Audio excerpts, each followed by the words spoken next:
Alright everybody, so welcome to another episode of my series called Would I Buy? Basically it's a series where I try out a bunch of demos and I basically give it my thoughts and impressions and I will decide from there whether I would buy it or not. It's also a chance for other people to discuss any of their thoughts and whether they have played the demo. That's came out as a game stroke demo itself, so it's not a review as such. It's just a chance for people to talk and explain their thoughts. And in this one we are looking at Pom Pom. Yeah, so as I say, when I've tried a few of these demos, I've not really looked into it at all. I saw a few of the screenshots, and the impression I got from the screenshots that it was just gonna be sort of, I suppose you could say, a mediocre type platformer. I say mediocre, that probably sounds really bad. It just sounds like your typical platformer. That's probably a better way to say it. And yeah, so when I obviously went into it, I didn't really read the description of it. I just kind of downloaded it and just jumped straight into it. And I had a very nice little greeting from the story. Quite a random little story. Basically, was it like the hamster or something that this hamster's owner's been kidnapped by a crew of cats, like pirate cats, and basically the hamster is on his way and goes off on an adventure to take out all the baddies. Sounds like a recipe for Mario, and it isn't like Mario, but I will go into it. It is very heavily inspired by Mario because the impression I get, it has a lot of inspiration from Mario here, and that when I say that, it's like Mario 3 or Mario World. Yeah, you can very much tell that they've taken great inspiration from that in terms of like the design of the levels, because it's sort of like when it comes to the ship, because you go onto the ship like near the end of the demo, and it's very much like Mario 3. And then there are other levels, it sort of looks a bit like a haunted house, and it looks like it's taken a lot of inspiration from like the ghost house from Super Mario World and things like that. So it very much is like that. It's very bright and colourful, it's very cheerful, I will give it that. And the music itself is very charming. I love the music. There are some actually like really catchy tunes in this, and I do actually really like that. It made me smile, it made me happy. And with the gameplay itself, that is where it actually surprised me. It is not like Mario at all. It is not a platformer at all. It is a puzzle game, more sort of like a puzzle game. But I suppose you could say it's a bit of a cross, because what you actually do, your character constantly walks forward.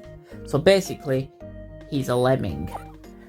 That is basically what I got. Or has anybody ever played the game Sleepwalker? I remember a game called Sleepwalker where there was a person just constantly walking forward, and that was basically it. Your hamster is basically constantly walking forward. When he gets to the edge, he jumps. And the aim of the game is you are to place platforms down, and essentially you use these platforms for him to walk on. You can place platforms above to stop projectiles and objects falling onto him. But then there are other objects as well, where there's like umbrellas that you use to flow about.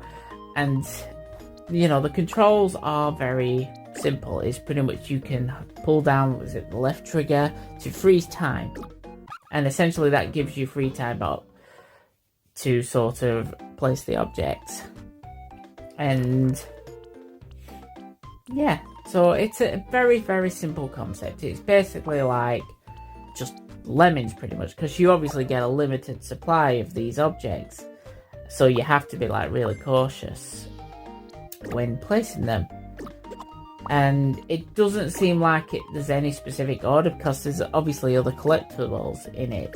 Like throughout, I think there's like carrots and stuff like that, which are certain collectibles. So obviously it does give you a reason to go back to them and play them, which I liked that it did have that.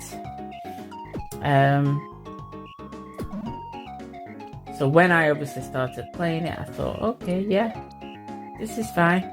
I will be honest, even in the course of the demo as well, it can get pretty darn hectic when playing this. Like some of the levels here, even in the demo, some of them could be quite challenging. Where in terms of like, say like you had to tap on fish and it made it jump up. I would say the most challenging level to me on it would probably be something like the ghost house level, because basically there were ghosts coming up towards you. You had to hold the light, which scared the ghosts away. But I will be honest, it became rather hectic there, where you had to place the platforms as well as freeze time again to carry the lantern around in order to scare the ghosts. And I'll be honest, those kind of levels I was not a big fan of. It's not that the music was not there, it's not that it was too hard or anything like that. I don't know, it kind of just felt, I don't know, it sounds bad, it felt a bit tedious at times. And it's like I really enjoyed the game, and I loved the music, I love everything about the game, the colours, the characters are just so happy and cheerful.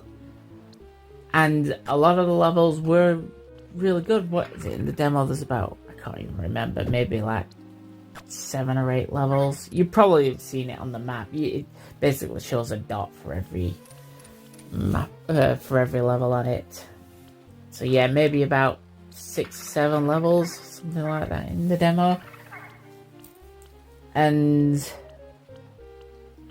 yeah, it's a shame, because there are some like really interesting aspects. It does tend to try and switch it around even in the demo, and I don't think obviously that's everything to show as well, going off the pictures after it, because I looked at the pictures after it.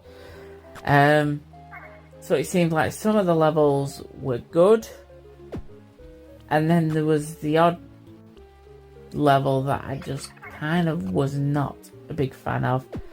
I loved the levels where it's just simple, the platforms.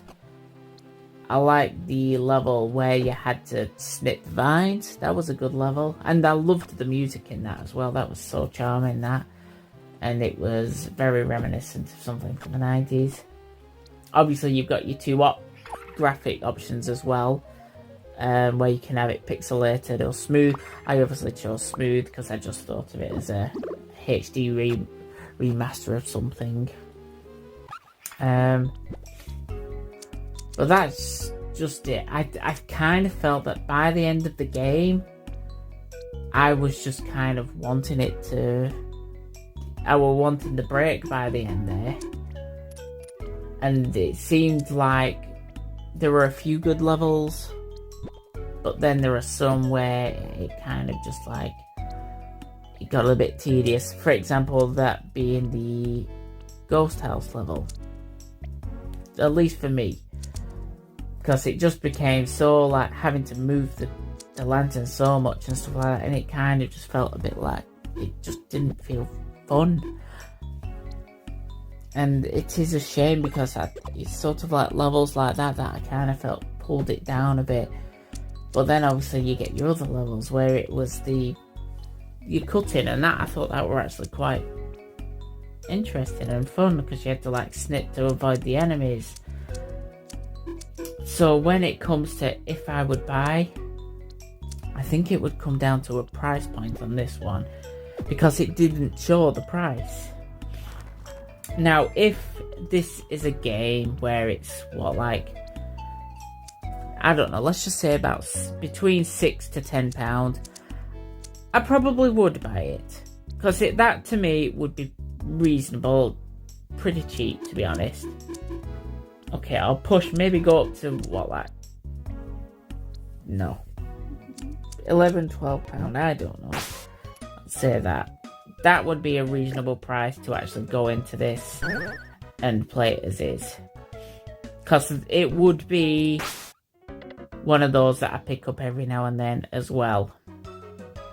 It's not something that you push to the end, but I mean, there's a charm there, and I did like that, and I think that would be a reasonable price to me consider getting it straight away. It would be something around about no more expensive than, say, I'll say £10 or something like that. If it is, say, like 15 or more, I could probably wait for a sale. It's not something that I don't want to play or anything, because I probably would actually get some enjoyment out of it. I'd probably play it and work my way through it eventually, but I could probably wait for a sale if it was more expensive, if it were that.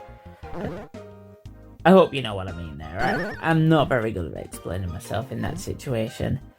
It comes down to a price point. If it is something really expensive, I could probably wait for a bit. But if it's something cheap enough, yeah, I probably would buy it. I'd pick it up, reasonable price. I mean, I feel a bit bad sometimes here, because, you know, I want to show support for these kind of developers, and I love like this because, like I said, aside from the odd few levels that were tedious, that kind of scares me a bit, everything else about it was like brilliant, and it did have some like really good levels as well that I just loved. But yeah, that's just my opinion. So yeah, let me know what you guys think. Did you play the demo? What did you think of it? Did it charm you into buying it? Did it put you off completely and not want to get it at all? Was it not what you were thinking? Were you expecting a platformer like Mario, and you were shocked to find it were like Lemmings? Or could you wait for it as well? Yeah, please let us know. It'd be quite interesting to hear your thoughts. Anyway, until then, I will see you guys on the next one. Laters.